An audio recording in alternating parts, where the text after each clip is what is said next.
Well, the general election of the lesser of two evils, with Donald Trump and Hillary Clinton poised to be the most disliked presidential candidates in decades. So with the gloves coming off, are we about to witness the ugliest race in U.S. history? Here to weigh in is national political reporter for Real Clear Politics, Catlin Huey-Burns. Thanks for being with us at 4:15 in the morning. Good morning. We always appreciate it. Thank you for having me. So this new ABC Wash Post poll, it shows just how unfavorable Donald Trump and Hillary Clinton are. I think Trump is 60%, Hillary Clinton 53% there.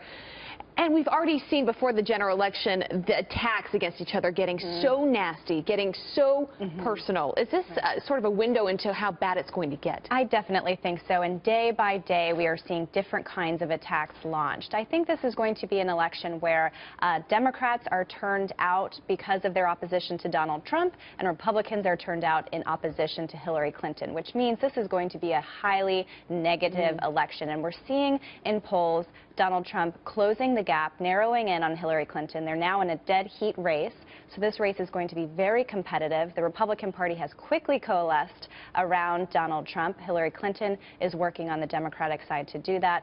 Once the parties are united, you bet it will be full force against one it's going to be all about who can run the better campaign and who can get out the vote. Well, you mentioned the party divide.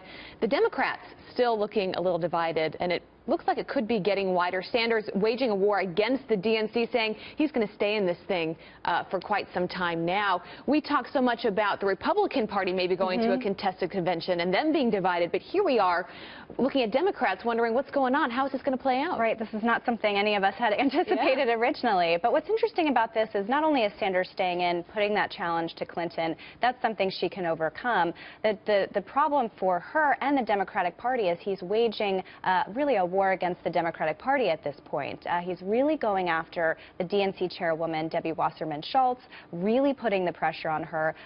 Many of his supporters want her out. He has said he would not support her, and that's problematic heading into a convention which she will open, and there are calls for her potentially to step down. I mean, she was hoping to have this thing locked up months ago.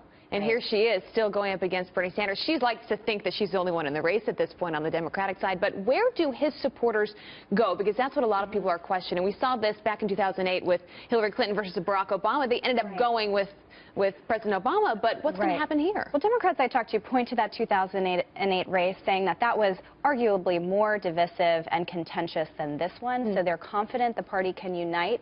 The problem right now, of course, is that Sanders has made no steps yet to unite around Hillary Clinton. I think they really need that moment where they come together and have an event. I also think the problem for Democrats is that President Obama and figures like Elizabeth Warren can't yet really weigh in full force, although we are seeing Warren really go on the attack against Trump. She'll be a key figure to watch. We'll see how this plays out. We are seeing more Republicans, though, getting behind Donald Trump. So very fascinating to see how all of this is playing out.